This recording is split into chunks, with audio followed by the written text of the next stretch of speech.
The Christmas season creates fond memories for many Americans. Family get-togethers, good food, favorite presents, special Christmas decorations. Perhaps one particular ornament that adorned the tree every year, such as the Plakie Twinkler. This is the story of how this iconic heat motion ornament came to life through the inspiration and invention of its creator, John Garver. Farmer, husband, father, teacher, inventor. John Garver wore many hats and made many discoveries during his 83 years.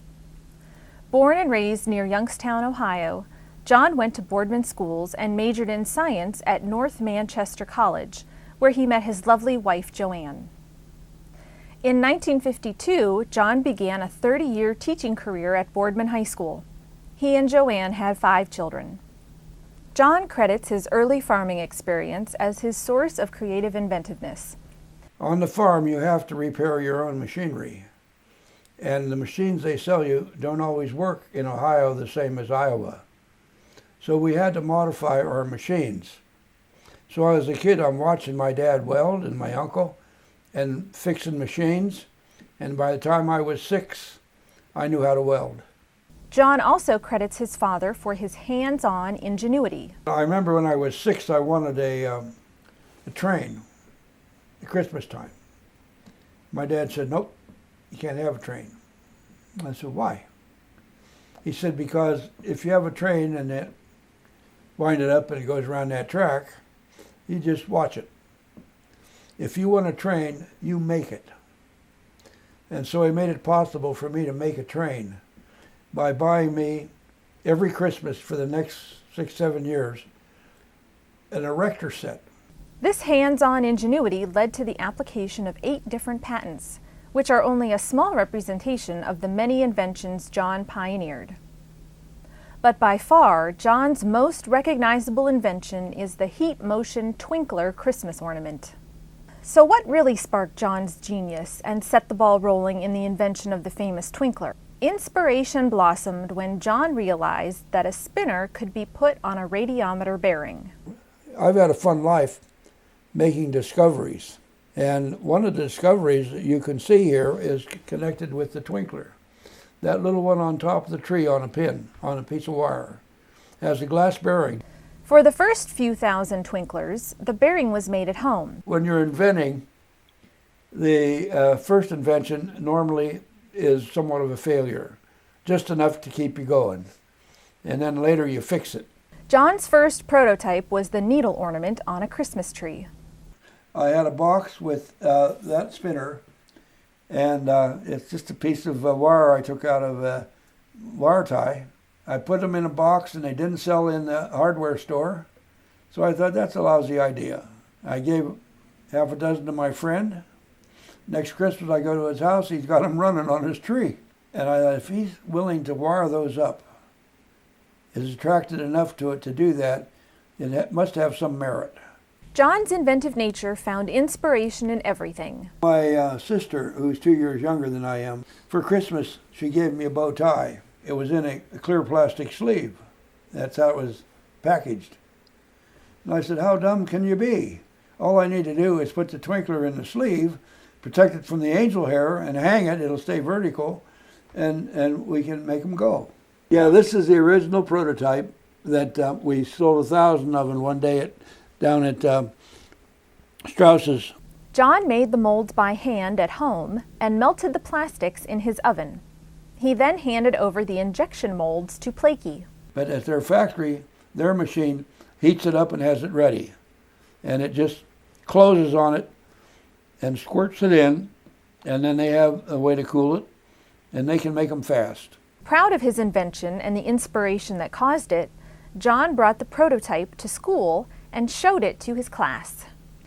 John would occasionally bring items into class and talk about them, and he brought this new idea and explained to the class what it was and how it would really look beautiful on a Christmas tree. And it was going to be made of plastic, and it had a spinner, and it reflected light, and heat from a Christmas bulb would turn that spinner, and the whole tree would dance with light. In that class was Dean Hoover, son of Frank Hoover, who just happened to be the founder of the Plakie Toy Company. After seeing John's prototype, Dean told John his dad's company could probably manufacture it. I said to John after class, I said, I think my dad could make that for you, because my dad was in the business of manufacturing baby products. Just as famous as John Garver's Twinkler ornament is the Plakie Company. So what's the history of this unique company, and how did they end up partnering with John in the creation of the Twinkler? We were a pretty seasonal business. Babies are born all the time, but their products are not bought for them in the same same months as what they're born. Come the first of the year, there was a lull. Trying to balance this out was always a problem. And one of the things that helped us to balance a little bit was John Garver bringing his Twinkler to us. Plakie was a locally based toy and nursery product manufacturer founded by Frank M. Hoover. In 1935, the same year Hoover's son Dean was born, Hoover began producing baby toys. Hoover's first product was a string of molded plastic discs on a silver chain. Inspired by Dean's fascination with the multicolored plastic samples Hoover used to demonstrate available colors of gear shift knobs to clients.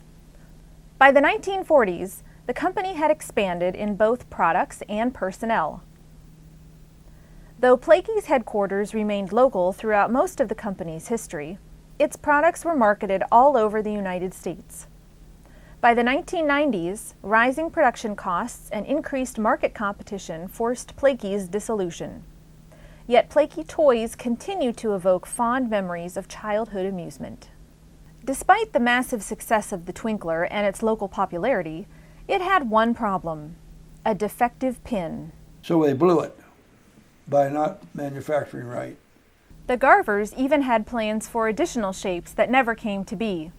Inspired by cookie cutter shapes, John's wife Joanne cut out a number of prototypes with a scroll saw. So I got my cookie cutters out and started tracing and drawing, and I had to redo this one because it was really a skinny pattern, so I enlarged it.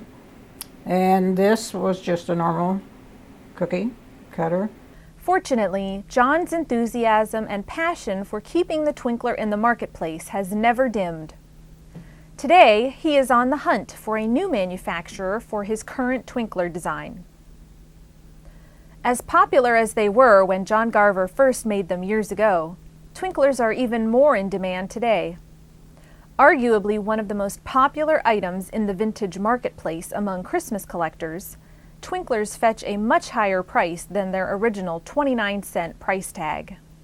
Whether you collect Twinklers or simply cherish one from your childhood that belonged to your parents or grandparents, we have John Garver to thank for the creation of the Twinkler, his legacy.